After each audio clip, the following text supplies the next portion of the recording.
दोस्तों, भ्रातृद्वितीया भाई दूज कार्तिक मास के शुक्ल पक्ष की द्वितीया तिथि को मनाया जाने वाला हिंदू धर्म का पर्व है, जिसे यम द्वितीया भी कहते हैं। यह दीपावली के 2 दिन बाद आने वाला ऐसा पर्व है जो भाई के प्रति बहन के स्नेह को अभिव्यक्त करता है एवं बहनें अपने भाई की खुशहाली के लिए कामना करती हैं। दोस्तों, इससे पहले आप वीडियो को लाइक और चैनल को सब्सक्राइब कर ले, जिससे हम आगे भी ऐसी ही बेहतरीन वीडियो लाते रहे। दोस्तों, भाई दूज की पहली कहानी। एक गांव में एक बहुत ही बुजुर्ग महिला रहती थी। उसका एक बेटा था और उसकी एक बेटी भी थी। बुजुर्ग महिला ने अपनी बेटी की शादी कर दी थी। एक दिन जब भाई दूज का त्योहार आया, तभी उस बुजुर्ग महिला के बेटे ने कहा कि माँ, मैं अपनी बहन के घर टीका करवाने के लिए जा रहा हूँ। जिसके बाद उसकी माँ ने कहा, बेटा, हम लोग बहुत गरीब लोग हैं, तुम टीका करवाने के बाद अपनी बहन को क्या दोगे? लेकिन उस बुजुर्ग महिला के बेटे ने जिद करके अपनी बहन के घर जाने के लिए अपनी माँ को मना लिया। फिर वह भाई अपनी माँ की आज्ञा लेकर अपनी बहन के घर निकल पड़ा। जैसे ही वह थोड़ी दूर पहुंचा, तब उसको एक बहुत ही गहरी नदी मिली और वह उसे कहने लगी कि मैं तुम्हें अपने पानी में डुबोकर मार दूंगी, क्योंकि मैं तुम्हारा काल हूँ। जिसके बाद वह भाई उस नदी से कहता है कि तुम मुझे थोड़ी देर की मोहलत दे दो, मैं अपनी बहन के घर टीका करवाने जा रहा हूँ। जब मैं वहां से वापस आऊंगा तब तुम मुझे मार देना। जिसके बाद वह नदी भाई को आगे जाने के लिए रास्ता देती है और फिर वह भाई आगे की ओर चल देता है। थोड़ी दूर पहुंचने के बाद उसको एक शेर मिलता है जो कहता है, मैं तुम्हें खा जाऊंगा। इसके बाद वह भाई शेर से कहता है कि अभी नहीं, मैं अभी अपनी बहन के पास टीका करवाने जा रहा हूँ। जब मैं लौट कर आऊंगा तब तुम मुझे खा लेना। फिर भी उस भाई को आगे जाने के लिए रास्ता है और फिर जब वह भाई आगे की ओर बढ़ने लगता है तो कुछ दूर पहुंचकर उसको एक सांप मिलता है और वह भी भाई से कहता है कि मैं तुम्हें मार दूंगा। वह भाई उस सांप भी वही कहता है कि मैं अभी अपनी बहन से टीका करवाने जा रहा हूँ। जब मैं लौट के आऊंगा तब तुम मुझे मार देना। वह भाई आगे की ओर चला जाता है और थोड़ी ही देर में भाई अपनी बहन के घर पहुंच जाता है। जब वह अपनी बहन के घर पहुंचता है तो घर के बाहर से आवाज लगाता है, लेकिन घर के अंदर उसकी बहन सूत काट रही होती है। सूत को काटते वक्त उसका धागा टूट जाता है और वहां के लोगों की यह मान्यता थी कि अगर सूत काटते वक्त अगर धागा टूट जाए तो बाहर कोई भी बुला रहा हो और वह बिना आवाज करें और बिना धागा को जोड़े चली जाए तो वह व्यक्ति मर जाएगा। वह बिना आवाज किए धागा जोड़ने लगती है, लेकिन जब भाई के आवाज लगाने पर भी उसकी बहन नहीं आती है तो वह वहां से जाने लगता है। तभी उसकी बहन उस धागे को जोड़कर तुरंत अपने भाई के पास जाकर उसको रोकती है और उसको अपने घर ले जाती है। वह बहन अपनी पड़ोस में रहने वाली महिला के पास जाती है और उससे पूछती है कि भाई दूज के दिन क्या बनाया जाता है। तब वह महिला उसको बताती है कि तुम तेल से अपने चूल्हे को लीपो और घी में चावल पकाओ। वह बहन घर जाकर पड़ोस के द्वारा बताई हुई चीजों को करने लगती है और तभी उसका भाई उससे कहता है कि बहन, मुझे बहुत जोरों से भूख लगी है। लेकिन उसकी बहन पड़ोस की महिला की बातों में आकर काम कर रही होती है। जब उसका भाई रसोई में जाकर देखता है तो वह अपनी बहन से कहता है कि तुम बहुत भोली हो, जिसके कारण तुमको लोग पागल बना देते हैं। तुमने कभी घी में चावल पकते हुए देखा है और तेल से कभी चूल्हे को लीपा जाता है। तुम गोबर से चूल्हे को लिपो और पानी में चावल को पकाओ। वह बहन अपने भाई की बात मानकर वही करती है जैसा उसका भाई करने के लिए बोलता है और वह खाना बनाकर अपने भाई को खिलाती है और थोड़ी देर बाद वह अपने भाई को टीका कर देती है। जब उसका भाई अगले दिन वापस अपने घर जाने के लिए कहता है, तब उसकी बहन अपने भाई के लिए रास्ते में ले जाने के लिए कुछ लड्डू बनाकर देती है कि इसको रास्ते में भूख लगे तो खा लेना, और उनमें से कुछ लड्डू अपने बच्चों के लिए भी बचा लेती है।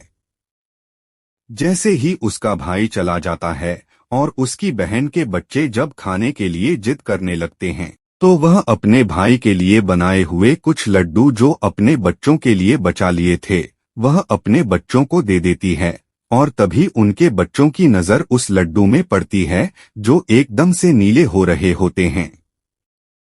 जब वह जाकर रसोई में देखते हैं तो उनको पता लगता है कि उनकी माँ ने जो लड्डू बनाए हैं उनमें सांप मर चुका है और उसी से ही हमारी माँ ने लड्डू बनाए हैं। जिसके बाद वह अपनी माँ को जाकर सारी बातें बताते हैं, जिसको देखकर वह बहुत दुखी हो जाती है और तुरंत अपने भाई के पीछे भागती है। रास्ते में कुछ दूर चलने के बाद उसका भाई उसको मिल जाता है। वह तभी उसकी बहन उससे पूछती है कि भाई तूने लड्डू तो नहीं खाए। उसका भाई कहता है नहीं और तभी अपने भाई को सारी बात बता देती है। लेकिन तभी उसका भाई कहता है तुमने मेरी जान आज तो बचा ली है, लेकिन तुम मेरी जान कब तक बचाओगी? और अपनी बहन को अपने साथ हुए रास्ते में सभी चीजों के बारे में बता देता है।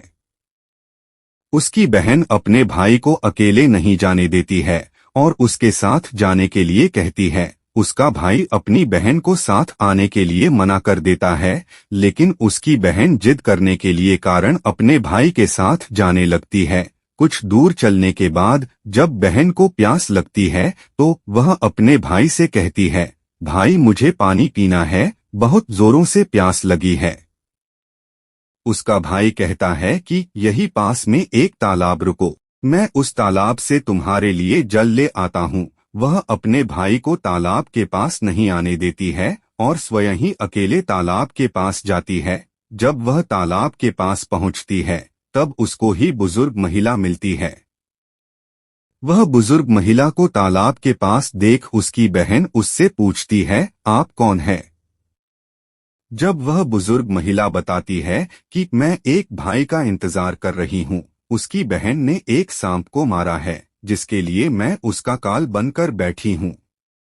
उसकी बहन उस बुजुर्ग महिला से अपने भाई की जान बचाने के लिए पूछती है और तभी वह बुजुर्ग महिला उसे कहती है कि तुम अपने भाई को खूब गालियां दो और जब तक उसकी शादी ना हो जाए तक तुम उसकी सारी घात टाल दो तो तुम्हारे भाई की जान बच सकती है।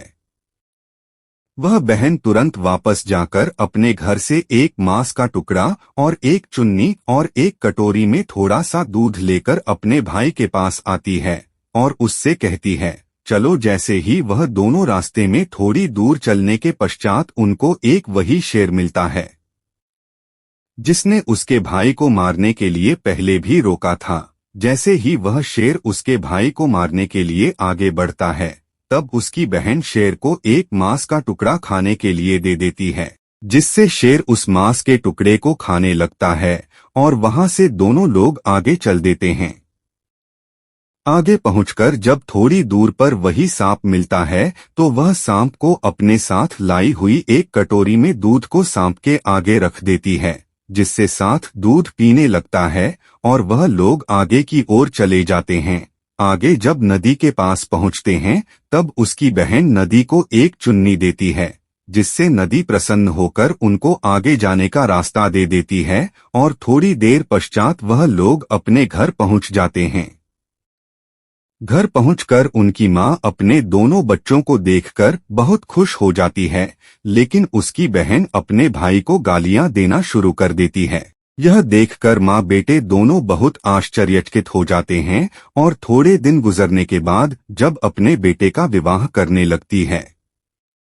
विवाह के लिए जब निकासी की बारी आती है तब उसकी बहन कहती है पहले मेरी निकासी करो और मेरे भाई को आगे के रास्ते से नहीं पीछे के रास्ते से लेकर जाओ। बहन के ऐसा बोलते ही आगे का दरवाजा टूटकर गिर जाता है, जिसको देखकर सभी लोग हैरान हो जाते हैं। और फिर जब फेरों की बारी आती है तब उसकी बहन कहती है कि पहले मेरे फेरे करो मेरे भाई के बाद में, और ऐसा बोलते ही वहां पर आग लग जाती है, जिससे वह आग को बुझा देती है। और फिर जब सुहागरात की बारी आती है तब उसकी बहन कहती है मैं भी इन लोगों के साथ में जाऊंगी। सभी लोग बीच में एक पर्दा डालकर उसकी बहन को भी अंदर जाने देते हैं। तभी रात में एक सांप आता है जिसको उसकी बहन एक डब्बे में बंद कर देती है और अपने भाई की जान बचा लेती है और सुबह होते ही वह सभी को सच बता देती है कि वह ऐसा क्यों कर रही है, जिसे सभी ने उसकी बहन की प्रशंसा करने लगते हैं और उसका भाई भी अपनी बहन से बहुत खुश हो जाता है और तब उसकी बहन वापस अपने घर चली जाती है।